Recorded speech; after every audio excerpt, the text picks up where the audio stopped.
Lecture number 52 CMA का, और topic हमारा चल रहा है शट डाउन डिसीजन।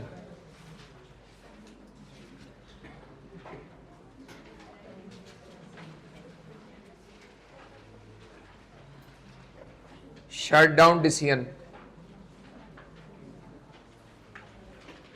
टॉपिक हमारा चल रहा है शट डाउन डिसीजन।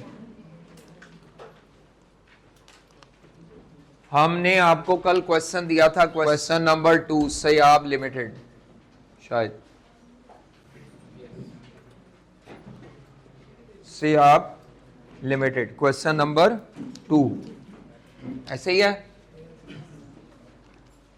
क्वेश्चन की स्टोरी अगर पूछी जाए, हाँ जी करें जी एक्सप्लेन, क्वेश्चन की स्टोरी क्या है भाईजान, क्वेश्चन की स्टोरी क्या है? हाँ जी, इंग्लिश नहीं पढ़नी, स्टोरी बताना है, क्रक्स 2-4 पॉइंट है कॉम्प्लिकेटेड, वो बताने हैं जी। क्वेश्चन की स्टोरी क्या है? पहले वो बना रहे हैं 3 प्रोडक्ट्स, और एक प्रोडक्ट का डाटा दिया है बीए का 2019 और 18 का भी दिया है थोड़ा सा। और ये एक जो डायरेक्टर वो कह सीएफओ कह रहा है कि इसको क्लोज कर दें, लेकिन एक सेल डायरेक्टर और सीएफओ वो कह रहे हैं कि नहीं, इसको हमें ऑनलाइन करना चाहिए। अच्छा, तो अभी क्या कर रहे हैं वो बताया नहीं तुमने, अभी वो क्या कर रहे हैं? एक्सपोर्ट कर रहे हैं, करंटली एक्सपोर्ट कर रहे हैं, और वो ऑनलाइन पे हाँ कर जी, सकते हैं और क्लोज का भी वो ये कह रहा है कि जनाब आपका इदारा 3 प्रोडक्ट बना के एक्सपोर्ट करता है, शायद एक्सपोर्ट करता है, मींस लोकल मार्केट में चीज़ नहीं बेची जाती प्रेजेंटली। एक्सपोर्ट मींस आप मुल्क से बाहर बेचते हैं। कितनी प्रोडक्ट्स हैं? 3 प्रोडक्ट्स हैं, बीए, सीए और डीए। लेकिन उसने आपको एक प्रोडक्ट का 2019 का डाटा दिया हुआ है, 2000, ये सारा डाटा 2019 का दिया है जी। बताओ बेटी आप, ये जो 2019 का डाटा है ये हिस्टोरिकल डाटा है या फ्यूचर का डाटा है? बोलना नहीं बाकियों ने। ये जो 2019 का डाटा ऊपर इनकम स्टेटमेंट टाइप सी बना के दी हुई है, ये हिस्टोरिकल डाटा है या फ्यूचर का डाटा है? बताओ, बोलना नहीं बाकियों ने। कैसे पता चला बेटी आपको?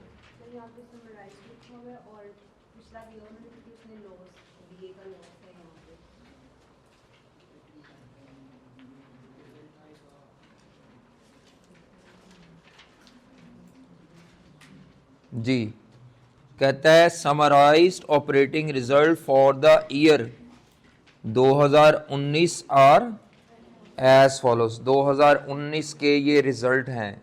अच्छा, समराइज से पता चला आपको? नहीं, समराइज तो ज़रूरी नहीं है, चलो आर इज आर,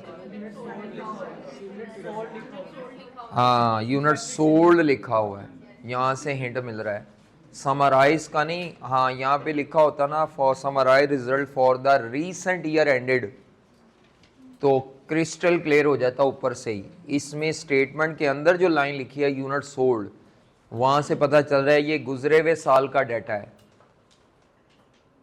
ये सारा माजी का डाटा है, ये सारा डाटा माजी का डाटा है, सारा एक्सपोर्ट का डाटा है। कौन सी प्रोडक्ट का डाटा है? बीए प्रोडक्ट का डाटा है। डिसीजन मेकिंग जो है वो माजी के डाटे से होती है या फ्यूचर के डाटे से होती है? फ्यूचर के डाटे से। तो याद रखें, फ्यूचर का डाटा आपको कंपाइल करना पड़ेगा। हमने जो डिसीजन लेना है वो 2019 के लिए नहीं लेना होगा, 2018 के लिए नहीं लेना। हमने जो डिसीजन लेना है वो 2020 के लिए लेना है। अगर आप 2019 के लिए डिसीजन ले रहे हैं सोच के ये आए तो आप गलत हैं। हमने डिसीजन 2020 के लिए लेना है। डिसीजन हमेशा फ्यूचर का डाटा लेके फ्यूचर के लिए होता है, माजी के लिए डिसीजन नहीं लिया जाता, गुजरे हुए टाइम पीरियड के लिए डिसीजन नहीं लिया जाता। जी जनाब।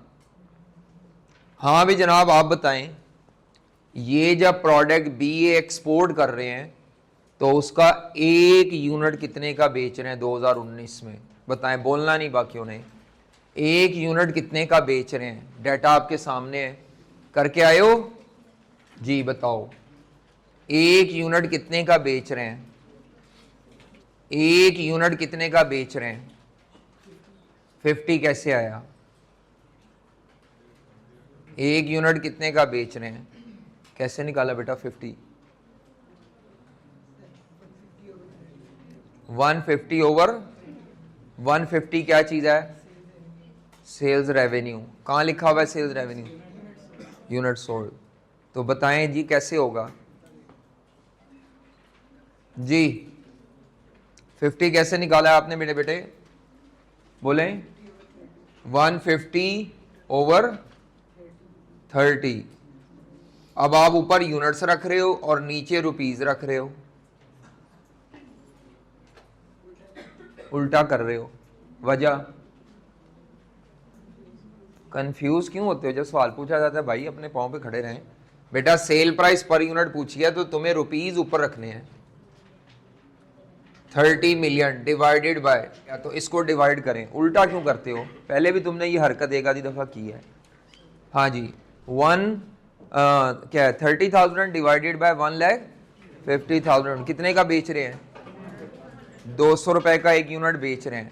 कहाँ बेच रहे हैं? लोकल मार्केट में। एक्सपोर्ट कर रहे हैं। 1 यूनिट एक्सपोर्ट कितने का हो रहा है? 200 रुपीज का जी।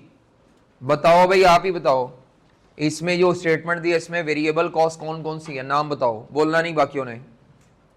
इस सवाल में वेरिएबल, सवाल देखो बस, जवाब छोड़ो, कॉपी बंद कर दो। सवाल पढ़ के मुझे बताओ इसमें से वेरिएबल कॉस्ट कौन कौन सी है मेरे बेटा? जो स्टेटमेंट दी है उसमें वेरिएबल कॉस्ट कौन कौन सी है? एक ही वेरिएबल कॉस्ट है और लेबर और रॉ मटेरियल और इतनी है अभी एपरेंटली। वेरिएबल मटेरियल है, वेरिएबल कॉस्ट, लेबर कितनी है? वेरिएबल है, और वेरिएबल मैन्युफैक्चरिंग। बताओ 1 यूनिट पे मटेरियल कितना लगता है? निकालो कैलकुलेटर से और मुझे बताओ, बोलना नहीं बाकियों ने। 1 यूनिट पे मटेरियल कितना लगता है? निकालो। 1 यूनिट पे मटेरियल कितना लगता है? निकालो जी बेटा। मटेरियल कॉस्ट निकालो पर यूनिट। नाल वाले हम साइकिल नहीं पूछना।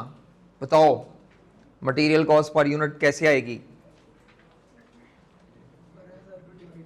12,000 को डिवाइड करेंगे जी। किसके ऊपर डिवाइड करेंगे जी? तो मटेरियल कितना है जी पर यूनिट? कितना निकला है? 80। Labour 40। Variable FOH 20 rupees per unit. अच्छा आगे क्या दिया है? फिक्स कॉस्ट दिए हैं। हाँ भी बताओ जवान, फिक्स कॉस्ट दिए हैं, एक डायरेक्टली एट्रीब्यूटेबल और एक एलोकेटेड। दोनों में क्या फर्क होता है बताओ? इनमें फर्क बताना है थ्योरेटिकली, क्या फर्क होता है?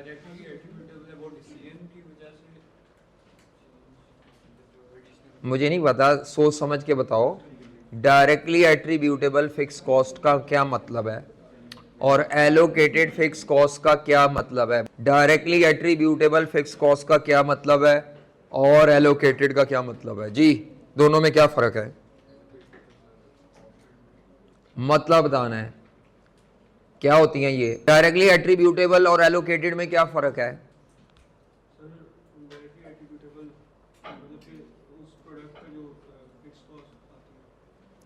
उस प्रोडक्ट पे नहीं आती, उस प्रोडक्ट की वजह से आती है। अगर आप ये प्रोडक्ट बनाएंगे तो उसकी वजह से फिक्स कॉस्ट होगी, अगर नहीं बनाएंगे तो ये फिक्स कॉस्ट नहीं होगी। डायरेक्टली एट्रीब्यूटेबल का मतलब होता है ऐसा फिक्स खर्चा जो इस प्रोडक्ट की वजह से इदारे को पे करना पड़ रहा है। डायरेक्टली एट्रीब्यूटेबल फिक्स कॉस्ट वो फिक्स कॉस्ट है जो प्रोडक्ट की वजह से इदारे को देनी पड़ रही है। हो सकता है कि ये उसके लिए कोई स्टोर रूम लिया हो सकता है कि उसके लिए कोई सुपरवाइजर रखे हों। तो जब तक ये प्रोडक्ट बनेगी ये खर्चा देना पड़ेगा, नहीं बनाओगे तो ये खर्चा नहीं देना पड़ेगा। एलोकेटेड क्या होती है जी?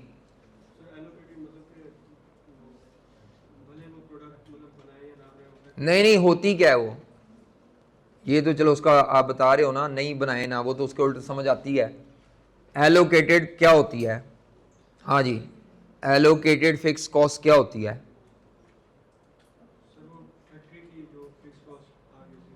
कौन सी वाली? हाँ सही है, थोड़ा और बेहतर करो। ये फैक्ट्री की वो कॉमन फिक्स कॉस्ट होती है जो डिफरेंट प्रोडक्ट्स में तकसीम करके लिखी गई है OAR की बेस पे। तो एलोकेटेड फिक्स कॉस्ट फैक्ट्री की या बिजनेस की कॉमन फिक्स कॉस्ट है, और ये कॉमन फिक्स कॉस्ट को डिवाइड करके उसको थोड़ा सा पोर्शन लिखा हुआ है। कॉमन फिक्स कॉस्ट है, ये प्रोडक्ट बने या ना बने वो कॉमन फिक्स कॉस्ट होनी होती है बिजनेस की, फैक्ट्री की या जहां की भी है। तो attributable specific to the product fix cost है। एलोकेटेड, अपोर्शनड, एब्जॉर्ब, ये फिक्स कॉस्ट कॉमन वाली होती है जिसको अकाउंटेंट साहब तकसीम करके प्रोडक्ट की स्टेटमेंट में लिख देते हैं। ये नॉर्मली रेलेवेंट नहीं होती, बल्कि नॉर्मली क्या ज्यादातर हमने रेलेवेंट नहीं ली, लेकिन यहां पर एक बात उसने पॉइंट रखा हुआ है, अदरवाइज वो पॉइंट ना होता तो ये भी सारी इररेलेवेंट के खाते में जानी। क्यों? चाहे ये प्रोडक्ट नहीं बनेगी तो फिर जो खर्चा कॉमन वाला है वो 3 प्रोडक्ट में तकसीम होने की बजाय 2 में तकसीम हो जाएगा। एलोकेटेड फिक्स कॉस्ट क्या है? ये पूरी फैक्ट्री की फिक्स कॉस्ट है। फैक्ट्री में 3 प्रोडक्ट बनती हैं, पता नहीं BA, CA और DA, और ये कॉमन फिक्स कॉस्ट प्रोडक्ट्स में तकसीम की जाती है। ये जो तकसीम शुदा फिक्स कॉस्ट है उसको बोलते हैं एलोकेटेड। अगर ये प्रोडक्ट नहीं बनाओगे तो इस कॉमन फिक्स कॉस्ट को इन 2 प्रोडक्ट्स में तकसीम कर दोगे, वो तो बेचारी उधर ही रहेगी। हाँ, इसके बंद करने से अगर इसमें कोई चेंज आ रहा है, कम हो रही है या ज्यादा हो रही है, फिर उतनी फिक्स कॉस्ट एलोकेटेड नहीं है, वो भी एट्रीब्यूटेबल ही है, तभी वो कम ज्यादा हो रही है जो उसने इसमें गलती से शामिल कर दी थी। ठीक है, तो याद रखें एलोकेटेड फिक्स कॉस्ट वो फिक्स कॉस्ट होती है जो फैक्ट्री की या बिजनेस की कॉमन है और वो डिफरेंट प्रोडक्ट्स में डिस्ट्रीब्यूट की जाती है। अकाउंटेंट करता है, डिसीजन मेकर नहीं करता। और जब ये प्रोडक्ट बंद करोगे तो ये फिक्स कॉस्ट नॉर्मली बढ़ेगी भी नहीं, कम भी नहीं होगी, बल्कि ये रीडिस्ट्रीब्यूट हो जाएगी। पहले 3 प्रोडक्ट्स में होती थी, अब 2 में होगी, इसीलिए चेंज ना निश्ता। तो ये normally allocated fix cost relevant नहीं होती। जी हाँ जी भाईजान बताएं इधर से जरा जी, जो सवाल पढ़ते हैं। ये जो सेलिंग एक्सपेंस दी हैं ये फिक्स है कि वेरिएबल, बताने आपने भाईजान। तो जी भाईजान बताओ।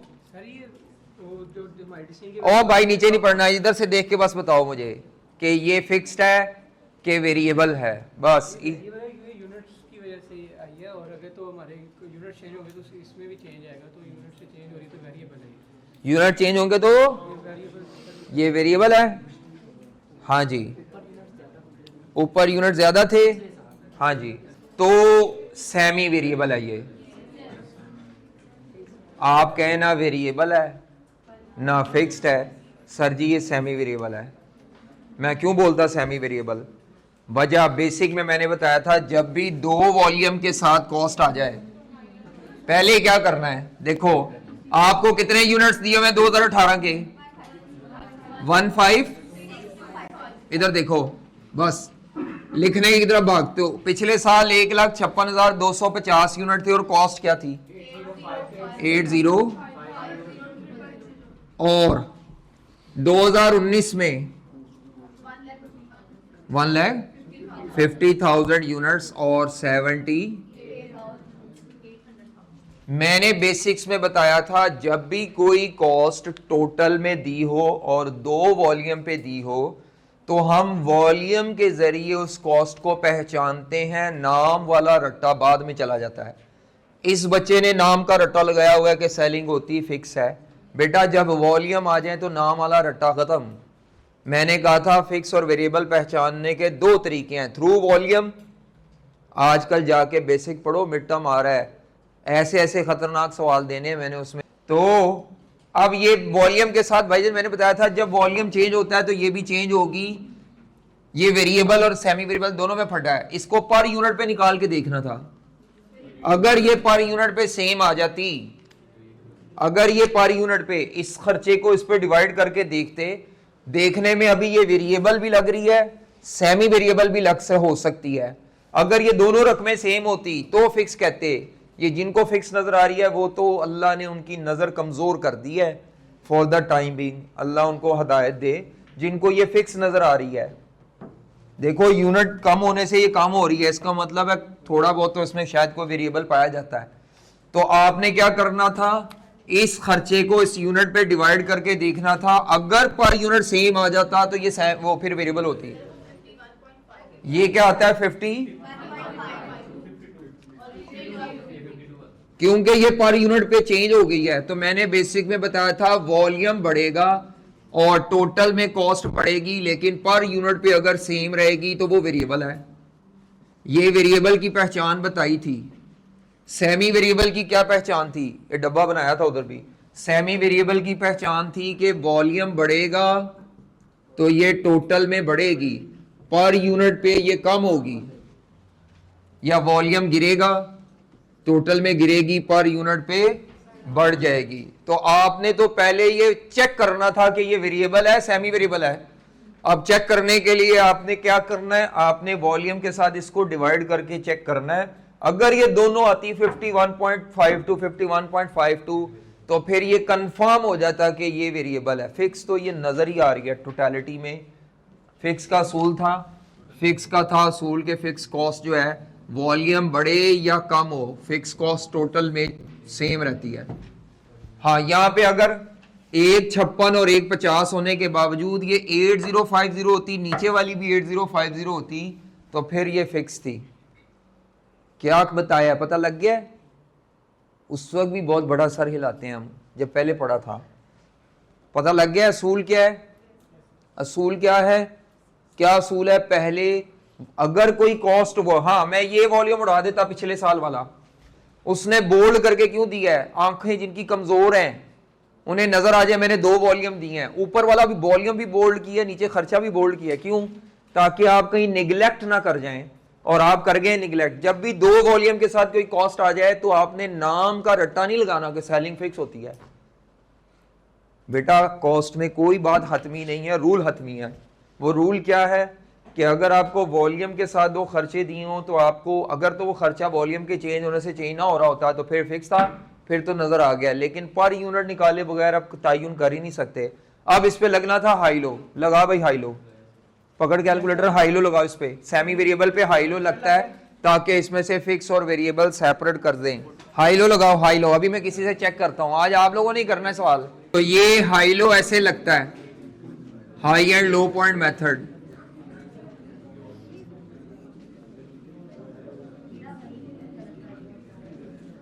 ये यूनिट्स थे 1,56,250 और 80 और क्या है ये, वैसे ही लिख रहा हूं दोबारा, 150 2019 के 78। तो स्टेप नंबर 1 ये होता है कि आपने वेरिएबल सेलिंग एक्सपेंस निकालना होता है। ऊपर कॉस्ट का चेंज ले लेते हैं, नीचे वॉल्यूम का चेंज। ये लिखना नहीं होता फॉर्मूला, कॉस्ट का चेंज लें ऊपर 8050, जो भी कितना आता था 40 रुपए शायद निकाला है लोगों ने, यहां तक निकाल के बैठे हुए हैं। ये आधा हुआ है, अभी इसमें से 40 फिक्स अभी निकालना है। तो फिक्स सेलिंग क्या आएगी?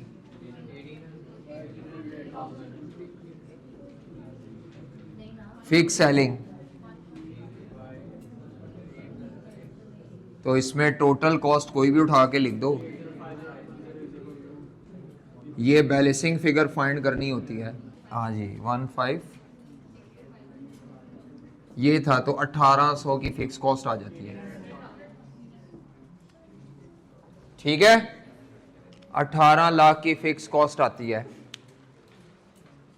हाँ जी, खवातीन से भी पूछें। जी बेटी आप बताओ जी, ये जो फिक्स कॉस्ट है ये directly attributable fix selling cost है, ये एलोकेटेड वाली है? बताओ, क्वेश्चन पढ़ के आई हैं आप, करके भी आई हुई हैं, ये बताओ ये क्वेश्चन के इस डाटे के मुताबिक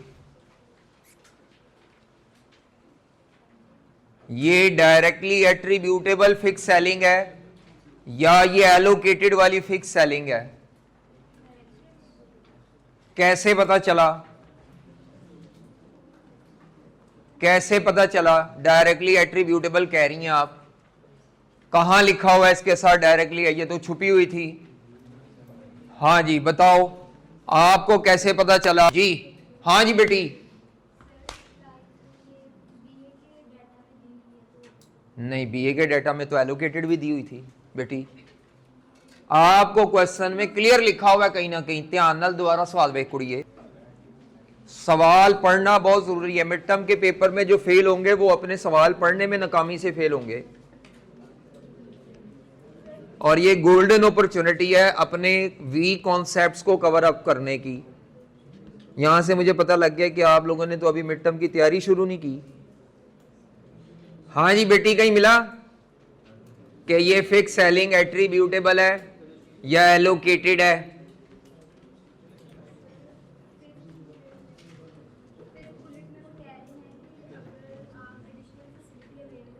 वो तो अगर है, अगर है।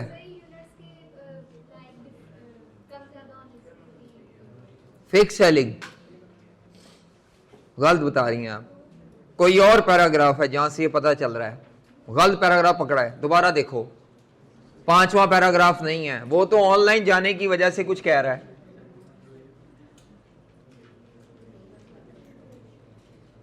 हाँ भाई, तुम्हें से पता चला किसी को? जो दोनों में से कहां से पता चला है?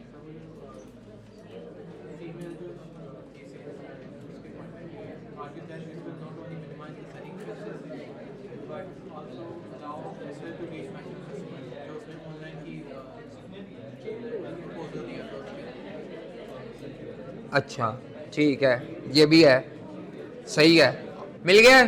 बताओ।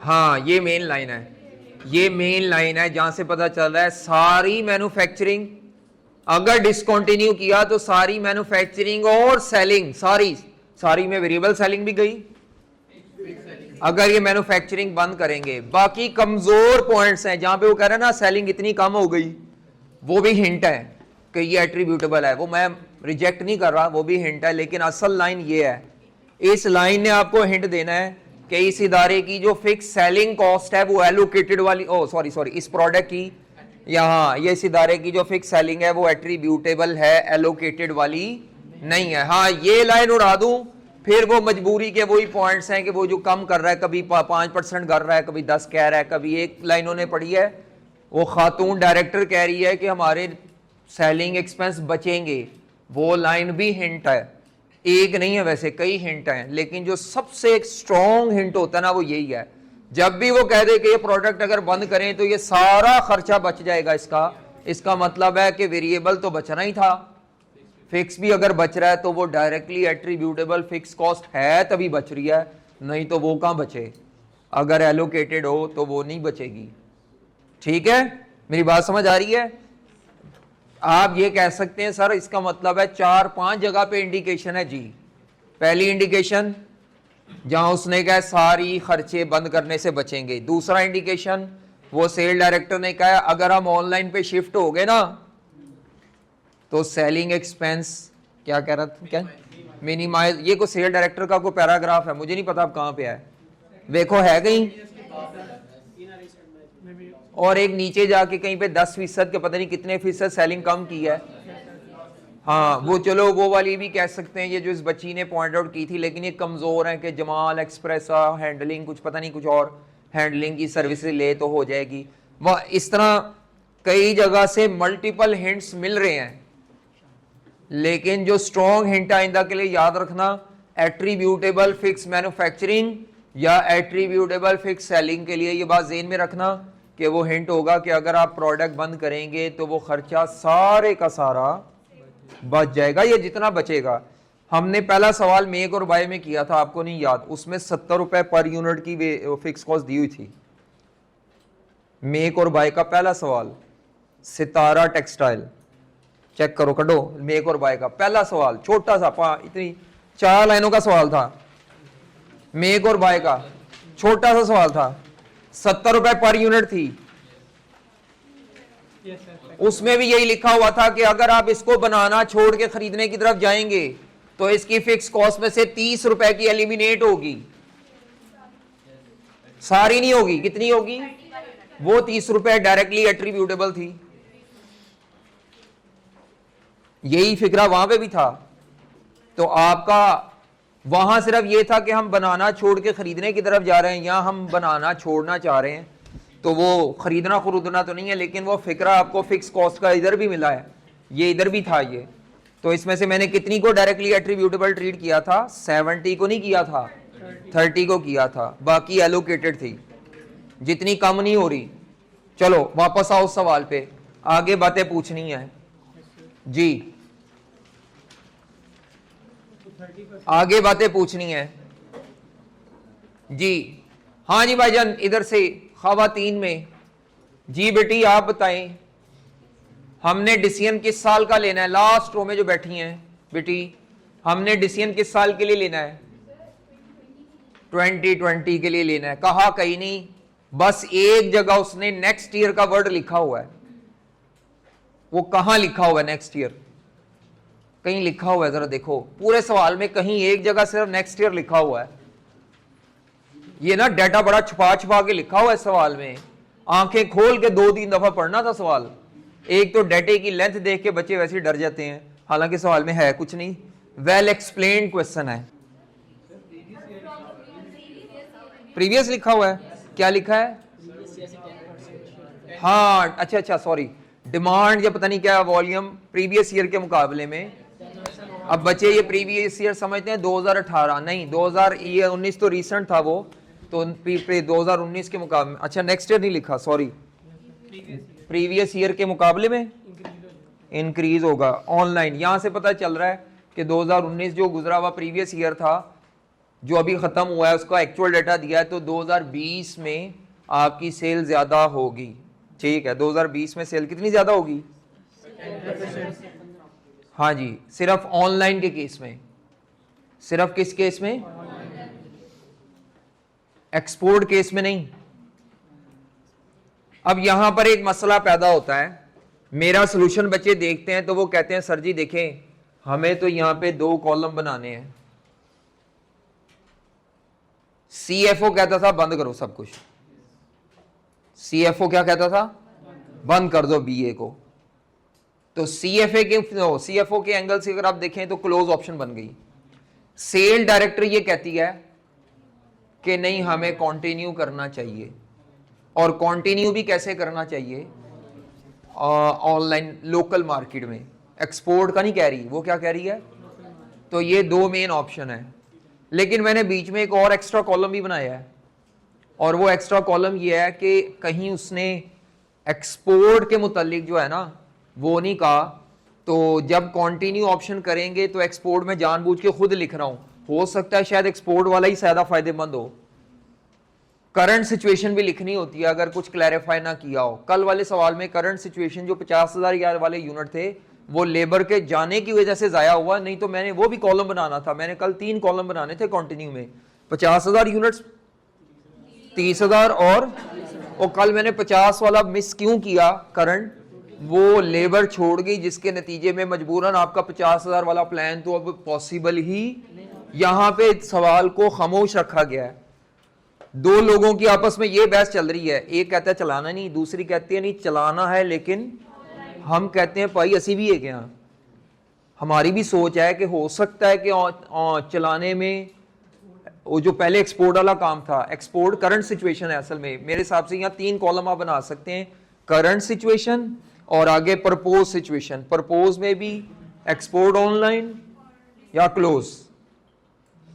करंट वाला उसने कहा नहीं है, लेकिन मैं क्यों बना रहा हूं? अपनी तसल्ली के लिए। हो सकता है कि शायद उसमें कम ज्यादा बेनिफिट हो, या ये अगर माइनस में निकले तो शायद वो कम माइनस में हो सकता है, मुमकिन है। इसीलिए ये लाजमी आपको बनाना पड़ेगा। या तो यहाँ पे भी वो कहता है लेबर भाग जाएगी, ये हो जाएगा, वो हो जाएगा, और एक्सपोर्ट के सारे कॉन्ट्रैक्ट खत्म हो जाएंगे, बल्कि एक्सपोर्ट बैन हो जाएगी। अगर सवाल में वो ये कह देता कि एक्सपोर्ट क्या हो जाएगी, जिसके नतीजे में अब आपके पास दो ऑप्शन है, या तो बंद कर दो या ऑनलाइन पाकिस्तान में शिफ्ट हो जाओ, फिर आपके पास फिर आप दो ही कॉलम बनाते हैं। अब यहाँ तीन कॉलम बनने हैं, एक कॉलम नहीं कहा हुआ क्लियरली, बिल्कुल बार बार आपके दिमाग में आएगा सर को कैसे पता चला, सर को ऐसे पता चला कि एक्सपोर्ट की ऑप्शन के बारे में कुछ नहीं कहा गया, तो क्लोज को एज अ सेपरेट ऑप्शन ले रहा हूँ, एक्सपोर्ट को एज अ सेपरेट ऑप्शन ले रहा हूँ, और लोकल ऑनलाइन को एक सेपरेट ऑप्शन के तौर पे मैं कंसिडर कर रहा हूँ। ऑल्दो डाटा पिछले साल का है, अगर उसने कुछ नहीं कहा तो मैं एज्यूम कर रहा हूँ कि अगर एक्सपोर्ट करोगे तो सारा डाटा अगले साल सेम रहेगा, ये मैं एजम्पशन ले रहा हूँ। नहीं तो चेंज होना होता तो जैसे उसने कहा ऑनलाइन में सेल 10% बढ़ेगी, एक्सपोर्ट में भी फिर बढ़ाता, नहीं बढ़ा रहा, तो मैं एज्यूम कर रहा हूँ पिछले साल का डाटा और अगले साल का डाटा क्या रहेगा, सेम। ठीक है, अच्छा, लेकिन इससे अगले साल का डाटा कंपाइल तो हो सकता है ना, जब आप ये एजम्पशन लेते हैं। हाँ, कि आपकी पिछले साल अगर 1.5 लाख बिके हैं, ज्यादा बिकने होते तो फिर वो नीचे दो बातें करता कि पिछले साल के मुकाबले में एक्सपोर्ट में इतने ज्यादा बिकेंगे, ऑनलाइन में इतने बिकेंगे। जब उसने नहीं बढ़ाया इसका मतलब अब सेम बिकेंगे, नहीं तो नीचे कहना देता डिमांड बढ़ेगी। हाँ, फिर हम सब रकमों को बढ़ाएंगे, वेरिएबल और सेल। अगर वो कह देता जहां वो 10% लिखा है उधर वो कह देता जी एक्सपोर्ट करेंगे तो 5% वॉल्यूम बढ़ेगा, यही मैं मिड टर्म में सवाल दे दूं और कह दूं एक्सपोर्ट करेंगे तो 5% वॉल्यूम बढ़ेगा, और लोकल मार्केट में ऑनलाइन दराज या जैज, जो भी जैज है, ये जमाल है, क्या है, जमाल एक्सप्रेस, उसके जरिए बेचेंगे तो वॉल्यूम कितना बढ़ेगा। अब आपको वो पुराना सारा डाटा नए के लिए कंपाइल करना, खुद वो रेलेवेंट नहीं है, अभी भी वो रेलेवेंट नहीं था, वो तो मैं एज्यूम कर रहा हूँ जो ये रकमें पिछले साल थी अगले साल भी वॉल्यूम सेम होने की वजह से रेवेन्यू भी उतना आएगा एंड सो ऑन। तो ये फिर आपको अगर ये आ जाता ऐसे आ जाए ना पेपर में, तो फिर आपने इसका मतलब है जो एक्सपोर्ट वाला कॉलम है उसमें रेवेन्यू को भी 5% बढ़ाना है, हर वेरिएबल कॉस्ट कितने % बढ़ेगी, 5%। एट्रीब्यूटेबल फिक्स नहीं बढ़ेगी, वो वॉल्यूम से नहीं बढ़ती, एलोकेटेड वाली तो वैसे ही रेलिवेंट नहीं होती, इन्फ्लेशन का इफेक्ट दिया नहीं हुआ, वैसे दे दूंगा तो फिर वो आ जाएगा, वो भी फिर वो सब पे ही आएगा जो भी पुराने डाटे से कंपाइल हो रही है चीज़ें। नए डाटे पे तो ऑलरेडी इन्फ्लेशन होता है, पिछले साल का पकड़ के अगर बढ़ा रहे हो उसमें इन्फ्लेशन भी आ सकता है। नई नई बातें छोड़ो, पहले अभी जो सवाल में डाटा है वो लाओ दिखाओ, और बातें मैंने पूछनी है, अभी काम खत्म नहीं हुआ। हाँ जी बताओ भाई खातून, इसमें 1,72,000 यूनिट्स का क्या इस्तेमाल है, 172,000 यूनिट्स का क्या इस्तेमाल है, बोलना नहीं जी, बाकी बोलना नहीं। 1,72,000 यूनिट्स का क्या इस्तेमाल है जी बेटी, क्यों नहीं है, वजह एग्जिस्टिंग है क्या वैसे ये,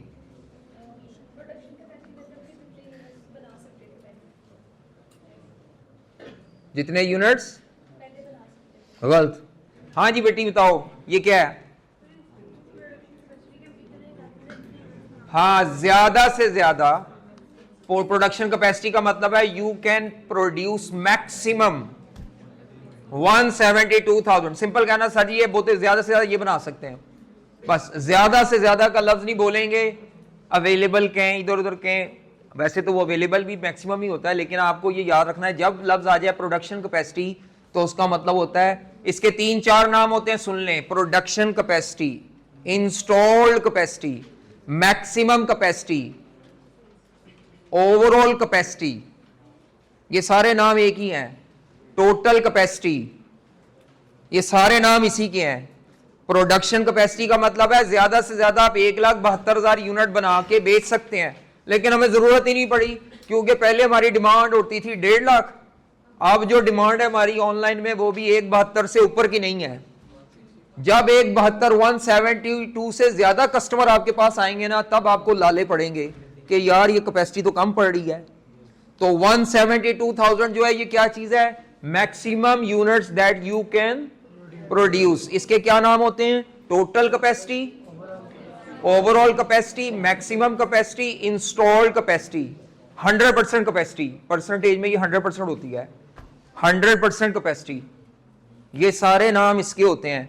अब मैं आपको कह दूं कि जी इंस्टॉल्ड कैपेसिटी 1,72,000 है, उसका मतलब है कंपनी 1,72 से ज्यादा, अगर कभी ऐसे होता वो आपको कहता कि ये जो पिछले साल यूनिट आपने बनाकर 1.5 लाख है, इसको बढ़ा के वो 1,80 पे ले जाता कि जी 1,80 बिक सकते हैं, डिमांड 1,80 है, तो आप तो 1,80 बना ही नहीं पाएंगे। आप कितने बना पाते? 1,80 नहीं बना पाते। कैपेसिटी से ज्यादा वही कैन नॉट प्रोड्यूस, वही कैन नॉट प्रोड्यूस, एक किस्म का लिमिटिंग फैक्टरी बन गया ना इनडायरेक्टली। हाँ जी, पता लग गया। अच्छा जी, बुलेट नंबर 5 पे आए। बोलो, ये अब सारा डेटा वो है ऑनलाइन वाला। बुलेट नंबर 5 पे आओ। स्टोरी बतानी है मुझे बस। स्टोरी में वो क्या कह रहा है, इंग्लिश नहीं पढ़नी, मुझे निचोड़ बताना है उर्दू में, मुझे इंग्लिश नहीं आती। नहीं समझ आ रहा? पढ़ लिया, समझ आ रहा है? जमाल एक्सप्रेस वाले ये कह रहे हैं कि अगर हम हमें लाइन पर हैंडलिंग, डिलीवरी और सेल्स रिटर्न की सर्विस देते हैं ना, तो साल के एंड पे हमें लमसम 15 लाख रुपए दे दें, या फिर पर यूनिट पे हमें आप कमीशन दे दें, सेलिंग प्राइस जितनी भी होगी ना उस पर हमें आप 5% ना कमीशन दे दें। इसकी वजह से हमारी service is a entire fix selling expense will be, इसकी वजह से हमारा फिक्स सेलिंग एक्सपेंस है ना जो हमने कंपनी ने ये जो कंपनी है साइबर में, वो हमारा सेव हो जाएगा। तो सिचुएशन क्या बनी? सर सिचुएशन ये बनी कि हम चेक करेंगे कि अपनी एडिशनल 5% ज़्यादा है एक्सपेंस, तो और नहीं, ट्रीटमेंट ना बताओ, बस स्टोरी बताओ, ट्रीटमेंट की तरफ ना जाओ। स्टोरी क्या बनी?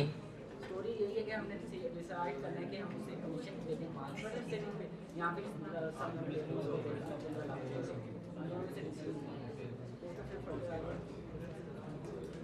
स्टोरी नहीं पूरी बताई उसने, सही, थोड़ी कमजोर है, मैं गलत नहीं कहूंगा, थोड़ी कमजोर है, दोबारा पढ़ो। हाँ जी, सुन लें जी, सुन लें। ये बच्चे ने किया है काफी, इन्होंने कोशिश किया, बता भी दिया है। सिचुएशन ये है कि हम जब एक्सपोर्ट करते रहे हैं ना, तो हमारा अपना सेल्स डिपार्टमेंट है, हमारा अपना, और हम अपने सेल्स डिपार्टमेंट के थ्रू डिलीवरी और है सब हैंडल करते रहे हैं, जिसके हमारे फिक्स सेलिंग खर्चे होते हैं 18 लाख के। क्या होते हैं? फिक्स क्यों कह रहा हूं? क्योंकि इसमें फिक्स का ताल्लुक बनाया उसने, फिक्स का ताल्लुक बनाया ना फिक्स सेलिंग का। और आखिरी लाइन में लिखा है फिक्स सेलिंग, यहां से भी पता चल रहा है वैसे कि आपके फिक्स सेलिंग एट्रीब्यूटेबल होंगे। सिचुएशन ये है, अभी ऑनलाइन ना होता, जमाल एक्सप्रेस वाला काम शाम कुछ ना होता, तो इन्होंने अपने ही जमाल एक्सप्रेस वाली ये सहूलत ना मिलती, ये जो लाइन लिखी हुई है ये ना लिखी होती, तो ऑनलाइन कस्टमर ने ऑर्डर करना था, ऑर्डर पैक करना, कस्टमर को डिलीवर करना, पैसे लाना, खराब हो जाए तो वापस लाना, खराब चीज के मुतबादिल डिलीवर, ये सारा काम हमारे डिपार्टमेंट नहीं करना था, सेल्स एंड डिलीवरी डिपार्टमेंट, जिसको डिस्ट्रीब्यूशन डिपार्टमेंट कहते हैं, लेकिन मैं सेल डिपार्टमेंट कह रहा हूं। पूरा उसका नाम होता है सेल्स मार्केटिंग एंड, यानी हमारे डिपार्टमेंट का अपना काम क्या है? सेल्स डिपार्टमेंट का खाली मार्केटिंग करना नहीं, बल्कि चीजें कस्टमर को डिलीवर करना, जिसकी वजह से हमारे उस डिपार्टमेंट का अपना खर्चा कितना है? 18 लाख का। हाँ, अगर हम अपने डिपार्टमेंट को गोली मारे, दफा मारे, हम कहें नहीं पाए तुझे यह काम नहीं करना, हम जमाल एक्सप्रेस से कहें भाई आप हमें सहूलत दें डिलीवरी की, हमारे सेल्स डिपार्टमेंट को आप छोड़ना चाह रहे हैं, तो आप, अच्छा अभी छोड़ा नहीं, ये आपको इस तरह जो उसने ऑप्शंस दिए ना, आपसे डिसीजन मेकिंग ही करानी है, तो आपका जो sales and marketing distribution department है, 18 लाख रुपए का सेलिंग का खर्चा आप करते हैं, एट्रीब्यूटेबल होता है, उनका काम, उनमें एक डिलीवरी का काम भी है। अगर आप जमाल एक्सप्रेस से सर्विसेज लेंगे तो उन्होंने आपको 2 ऑप्शंस दिए हैं, उन्होंने आपको, एक ये है कि या तो उन्हें आप पूरे साल की लमसम पेमेंट दे दें, कितनी है मेरा ख्याल है 15 लाख रुपया, या दूसरा जमाल एक्सप्रेस कहता है एडिशनल 5% कमीशन। कितनी? ये एडिशनल का लफ्ज क्यों लिखा है बेटी? ये एडिशनल का लफ्ज क्यों लिखा है उसने? ये एडिशनल का लफ्ज क्यों लिखा है?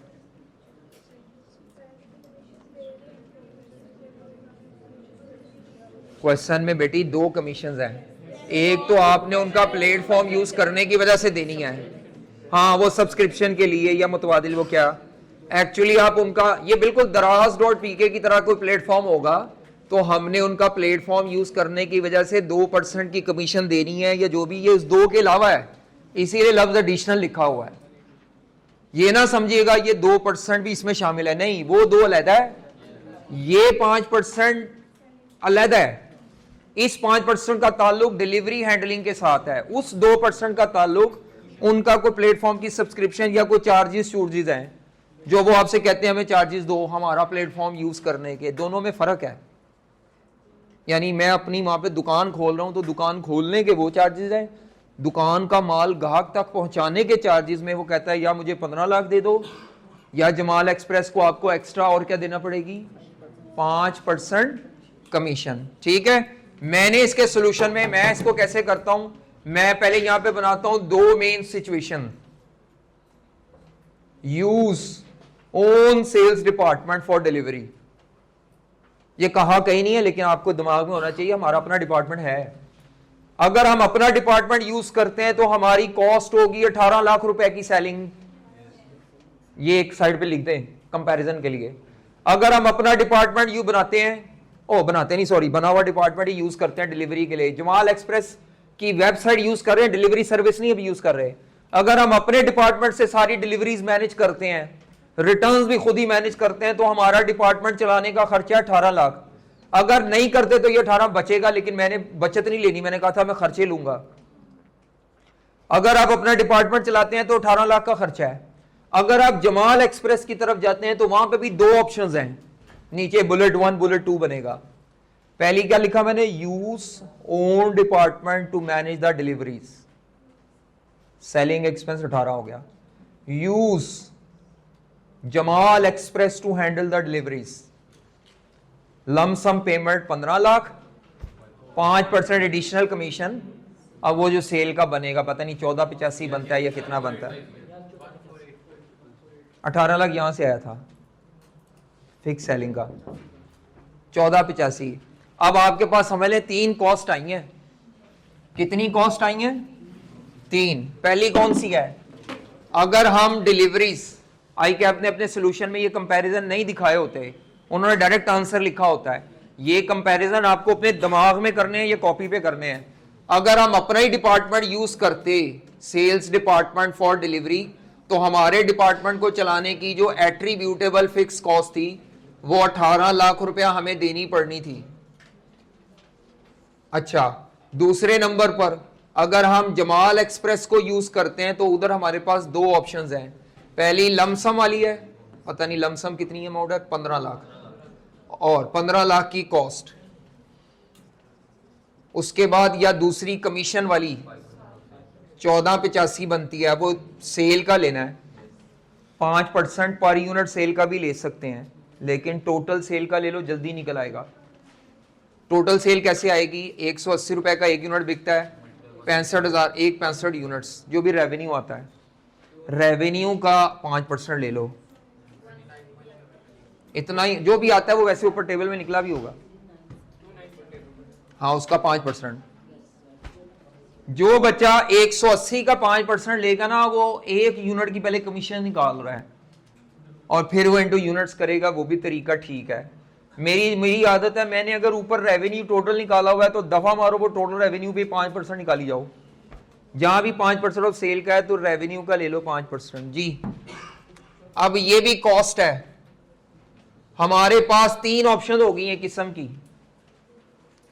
अपना डिपार्टमेंट यूज करोगे तो 18 लाख, बहुत महंगा काम है। जमाल एक्सप्रेस को यूज करोगे तो दोनों को ऑप्शन सस्ती हैं, लेकिन हमें तो मोस्ट इकोनॉमिकल ऑप्शन पे जाना है। तो हम क्या करेंगे, कमीशन देंगे, ये एक्सपेंस बियर करेंगे। अगर आप एक्सपोर्ट वाला काम करते रहते हैं तो आपको ये 18 लाख ही पड़ेगा।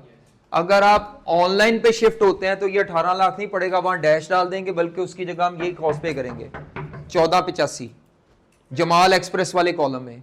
जी बेटी, 165,000 कहां से ली है जी? पिछले साल हमारी 1.5 लाख की सेल थी, 10% इजाफा हुआ तो यूनिट्स 165 बन गए।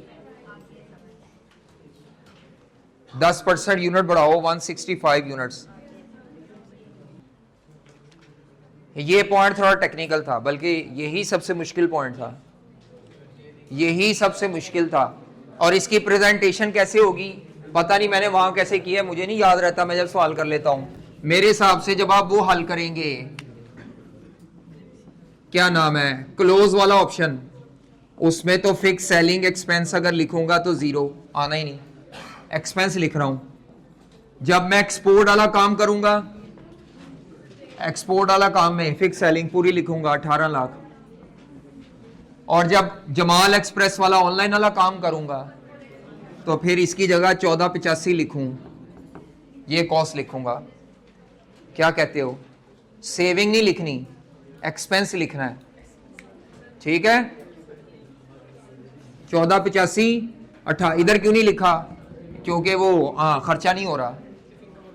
हाँ, इनकम एक्सपेंस लिखने हैं, ये एक्सपेंस नहीं हो रहा, ना लिखने का मतलब है सेविंग। और चलो समझ आ रही है। इसके बाद एडिशनल सपोर्ट स्टाफ की एक बात है, चलो बताओ एडिशनल सपोर्ट स्टाफ की बात।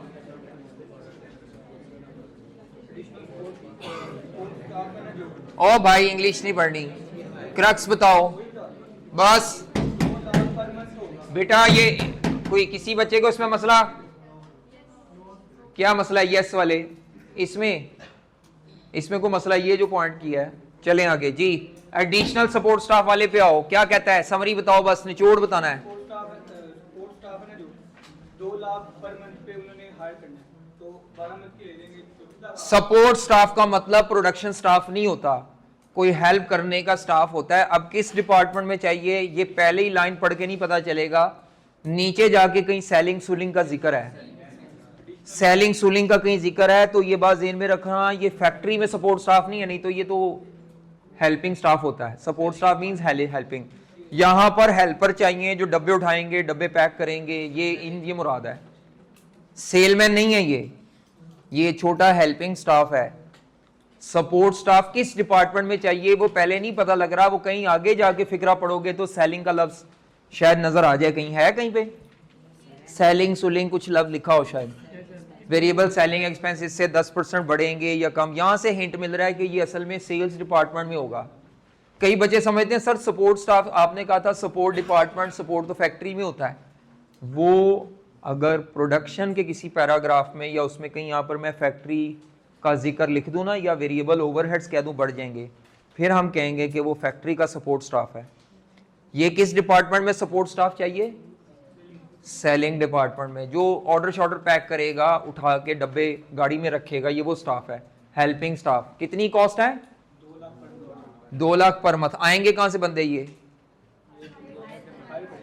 हायर करेंगे। उसने कहा जी एडिशनल सपोर्ट स्टाफ हायर करेंगे। अच्छा फिर एडिशनल है तो इसलिए ये आएगी। पहले पूरी सिचुएशन बताओ, ट्रीटमेंट नहीं बताना। पहले पूरी सिचुएशन पढ़ो, समझो, हजम करो, फिर ट्रीटमेंट पे आओ। जो हायरिंग कॉस्ट है ना, ओ भाई ट्रीटमेंट नहीं, पूरी आगे भी सिचुएशन पढ़ो। हायरिंग कॉस्ट है वो रिड्यूस हो जाएगी 80%। अगर हम उनको एडिशनल रिस्पांसिबिलिटी दे देंगे, वो गलत, दोबारा पढ़ो प्लीज। बोलना नहीं जी, बोलना नहीं, दोबारा पढ़ लेते तसल्ली से। हायरिंग कॉस्ट रिड्यूस हो जाएगी 80%। अगर हम जो स्टाफ है उसको एडिशनल रिस्पांसिबिलिटी दे देंगे। कौन से स्टाफ को? ये खा गए हो बीच में से बात, सपोर्ट स्टाफ यहाँ गलत हैं आप नहीं, एग्जिस्टिंग स्टाफ जो पहले है जी। आप बता दो, आप बताना चाह रहे हो जी, बताओ। आप बीच में गलती कर गए हो ना एक जगह पढ़ने में जी। ट्रीटमेंट नहीं बताना, सिर्फ सिचुएशन एलैबोरेट करनी है। वो कह रहे हैं कि जो ये एडिशनल कॉस्ट होगी ना, ये 80% कम हो जाएगी अगर हम अपने एग्जिस्टिंग स्टाफ को ओवरटाइम पे करेंगे, जिससे हमारे वेरिएबल सेलिंग एक्सपेंसेस 10% इंक्रीज कर जाएंगे। जी पूरी सिचुएशन क्या है जी? बेटी बताओ इधर से आप। 2 चीजें हैं। कौन सी 2 चीजें जी?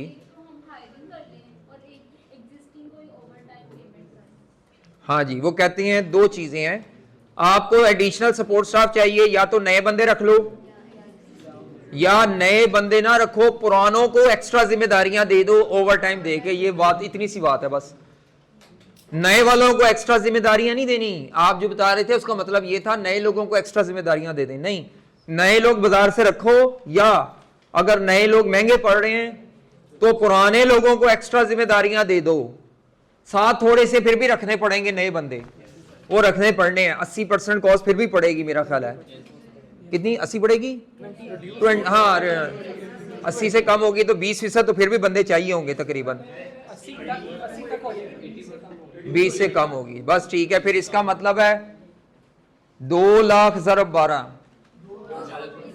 24 लाख की कॉस्ट पड़ेगी अगर हम सारे बंदे बाजार से ले आए, नई हायरिंग कर लें।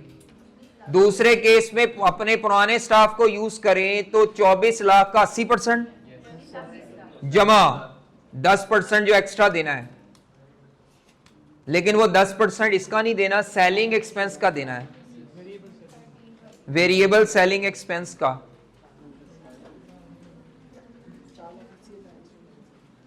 वेरिएबल सेलिंग एक्सपेंस का देना है जी।